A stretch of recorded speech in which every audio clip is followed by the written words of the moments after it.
はい、こんにちは。サックスプレイヤーの熊谷俊です。毎週1本、珍しいヴィンテージサックスを紹介していく、ヴィンテージサックスコレクションということで、今週もですね、また、珍しいヴィンテージサックスお届けしていきたいと思います。では、行ってみましょう。では、今回紹介する、ヴィンテージサックスはこちらですね。セルマーモデル26という、モデルになります。これもね、結構ね、珍しい、なかなかあまりこう出回っていない一つのモデルですね。今回この、サックスに関して、また3つのトピックに分けて、ご紹介していきたいと思います。まさにね、このセルマーサックス、のね、歴史を紐解く、重要なサックスの一つですね。ぜひ楽しんで見てもらえたらと思います。では行ってみましょう。はい。では最初のトピック。波に乗り始めるセルマーサックスということで、ちょっと解説に入る前に一度音色確認してみましょう。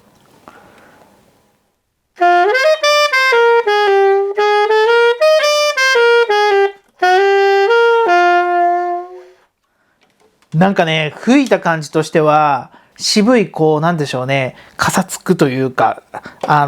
燥したようななんかこうサウンドが、なんか特徴かなと思いましたね。で、今回のこのモデル26、というサックスなんですけれども、この前に紹介したことがあるモデル22の、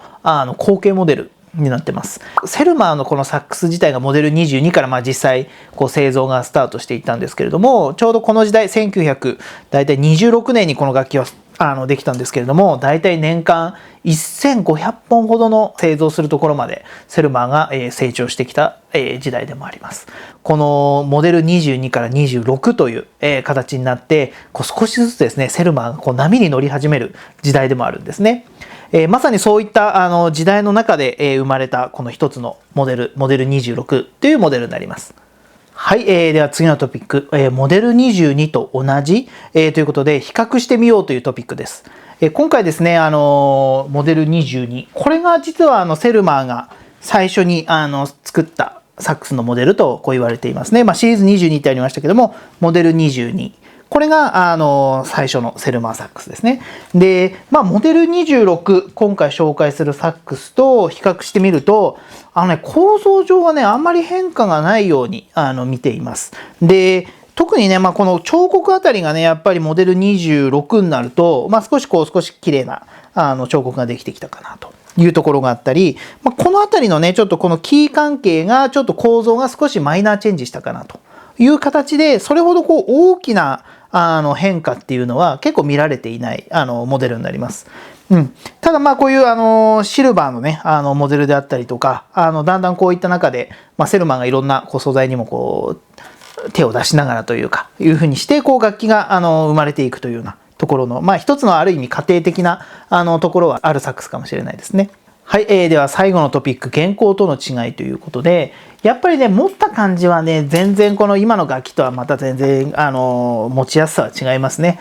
サイドのこのレバーがやっぱり低いところもあるんで、結構脇を締めて吹かなきゃいけないという。親指とかも横というよりは縦にちょっとして吹いてあげなきゃいけないっていうところが、ちょっと今の楽器との違いで吹きづらいかなというところがありますね。で、特にサイドレバーなんかもまだまだこの構造上なかなかね、まだこの押しづらい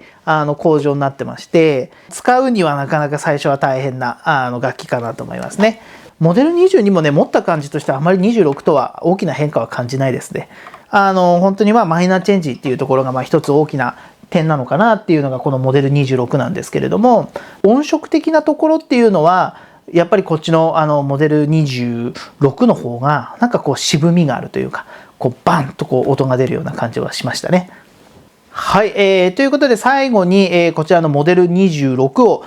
使ってジャズのスタンダード All of Me をちょっとお届けしてみたいと思います。ぜひですね、このジャズの渋いサウンドをぜひこのモデル26のサウンドとですね、共に楽しんでいただけたらと思います。では聴いてみてください。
かがでしたか？このモデル26のサウンドを楽しんでいただけたでしょうか？